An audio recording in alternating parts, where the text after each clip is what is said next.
Data survei yang dilakukan pada 638 remaja di Indonesia bahwa sekitar 64,6% atau 412 orang, berarti itu lebih dari setengahnya, mengalami FOMO di media sosial. Kamu akhir-akhir ini pasti sering dengar kata FOMO. Faktanya, ternyata kata itu udah ditambahin ke Kamus Bahasa Inggris Oxford dari tahun 2013. Tapi di Indonesia baru ngetren belakangan ini. Ya nggak sih? Atau aku yang kurang update? Jadi apa sih maksud sebenarnya? Studi terbaru tentang subjek ini mendefinisikannya sebagai perasaan gak nyaman dan terkadang perasaan yang menguras tenaga bahwa kamu melewatkan sesuatu, bahwa teman-teman kamu melakukan, mengetahui, atau memiliki lebih, atau sesuatu yang lebih baik dari kamu. Apakah fenomena ini cuman gejala kehidupan modern? Apakah ini bukan masalah besar? Apa kalian pernah ngerasain hal yang sama? Gak usah sungkan ya, kita bisa ngobrol di kolom komentar. Siapa tahu, dengan berbagi, kita bisa mengobati satu sama lain. Kita bisa berbagi pengalaman dan menginspirasi teman-teman yang membacanya. Sama aku, teman ngobrol di kegelapan malam yang siap nemenin kalian sebelum tidur. Aku harap obrolan yang singkat ini penuh arti yang mendalam. Selamat mendengarkan. FOMO. Ini bukan hal yang baik. Dan hal ini ngebuat kamu ngecek media sosial lagi, dan lagi, dan lagi. Sampai kamu ngerasa nggak ketinggalan zaman. Kadang-kadang, hal itu meredakan kecemasan. Tapi ya, sebenarnya nggak sama sekali. Seringkali kita kehilangan fokus pada kehidupan pribadi kita sendiri.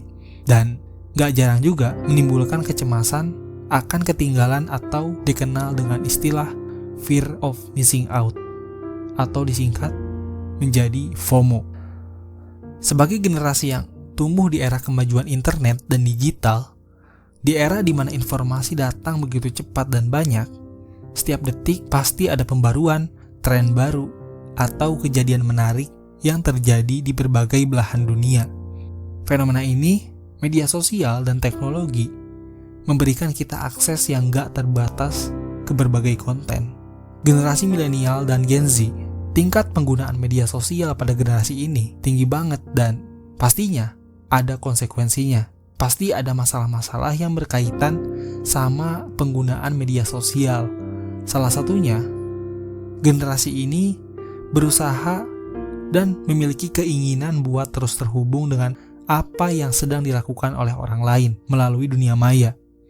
Sehingga ini menimbulkan kegelisahan pada diri mereka dan berujung pada sebuah ketakutan, yaitu ketakutan untuk tertinggal dan juga memberikan kita rasa ingin tahu yang gak terbatas. Dan apapun yang terjadi, hal itu mendorong kamu buat terus berlari di sekitaran lingkaran digital biar ngerasa baik-baik aja dengan diri sendiri. Nah, kalau terjebak dalam siklus FOMO, mungkin kamu ngerasa gak terlalu senang dengan hidup kamu sendiri. FOMO ini seringkali bermula dari ketidakpuasan terhadap diri sendiri. Yang aku rasain mungkin sama dengan apa yang kalian rasain. Ngerasa capek banget, tapi gak bisa berhenti buat ngeliat dan pengen tahu. Pokoknya pengen ikutan apapun lah. Tiba-tiba muncul kecemasan kalau gak bisa ngikutin perkembangan terbaru. Ada acara atau tren yang sedang berlangsung. Aduh, aku belum ngelakuin ini, aku belum ngelakuin itu. Padahal orang-orang lain udah. Ngerasa tertekan buat terus berada di dalam lingkaran informasi dan aktivitas sosial media. Ya gak sih? Gitu kan ya? Ada lagi, ngerasa asing atau diabaikan dan terpisah dari kelompok atau teman-teman kalau nggak bisa berpartisipasi dalam suatu kegiatan atau peristiwa yang dianggap penting. Nggak afdol pokoknya kalau kita nggak ngelakuin hal yang sama. Karena tekanan buat nggak boleh ketinggalan informasi, kita mungkin ngerasa perlu terus terhubung secara konstan melalui sosial media. Ini bakalan bikin kita kecanduan sama media sosial dan bahaya banget. Dikit-dikit buka HP atau pernah nggak tiba-tiba denger notif padahal sebenarnya nggak ada apapun, kayak halu gitu. Aku pernah sih. Yang menurutku parah adalah tergoda untuk mengambil keputusan impulsif atau mengikuti tren tanpa pertimbangan yang matang. Cuman buat menghindari perasaan ketinggalan atau kehilangan sesuatu. Bahaya banget, apalagi kalau berhubungan sama duit banyak. Ya syukur-syukur kalau kita emang banyak duit atau orang tua kita tajir. Tapi ya tetap aja nyusahin. Gimana kalau kita pas-pasan kan? Aduh, ngeri. Kita harus maksa demi suatu tren tertentu. Ya takutnya kan minjem duit sana sini, pinjol yang akhirnya kita nggak bisa bayar. Apa ya FOMO kemarin contohnya? Ada NFT, ada kripto, atau mungkin pingin punya iPhone keluaran terbaru. Nah biasanya kalau kita sadar, akhirnya ketebak sih. Apalagi kalau bukan nyesel. Sebagai individu yang terlibat dalam keseharian yang penuh gejolak ini, aku belajar kalau terlalu FOMO bisa ngebawa dampak negatif pada kesejahteraan mental dan emosional. Terus-menerus membandingkan kehidupan kita dengan orang lain yang ditunjukkan di media sosial bisa menciptakan tekanan yang gak perlu. Gambaran sempurna yang seringkali dipamerkan di platform tersebut bisa ngebuat kita ngerasa gak memadai atau gak mencapai standar yang seharusnya. Hidup gak selalu indah dan sesempurna yang terlihat di media sosial. Seringkali, di balik senyum dan momen bahagia yang dipublikasikan, ada tantangan dan perjuangan yang gak terlihat. Oleh karena itu, jangan terlalu FOMO. Cobalah belajar untuk menghargai momen-momen kecil tanpa perlu membandingkannya dengan kehidupan orang lain. Menjalin konektivitas yang lebih dalam dengan diri sendiri dan orang-orang di sekitar itu menjadi prioritas daripada hanya berfokus pada apa yang tampak menggiurkan di dunia maya. Semakin seseorang cenderung bersyukur, maka semakin kecil kemungkinan dia mengalami depresi, cemas, kesepian, iri hati, atau stres. Menciptakan keseimbangan antara kehidupan online dan offline, dunia maya dan dunia nyata, mendorong untuk menyadari pentingnya melepaskan diri dari perangkat digital dan benar-benar menikmati momen-momen kehidupan nyata. Ngelihat media sosial buat nyari kebahagiaan itu ide yang buruk. Kamu gak akan menemukannya di luar sana. Klise banget emang, tapi bener, ada penelitiannya. Kamu perlu melihat ke dalam, ngelihat diri sendiri.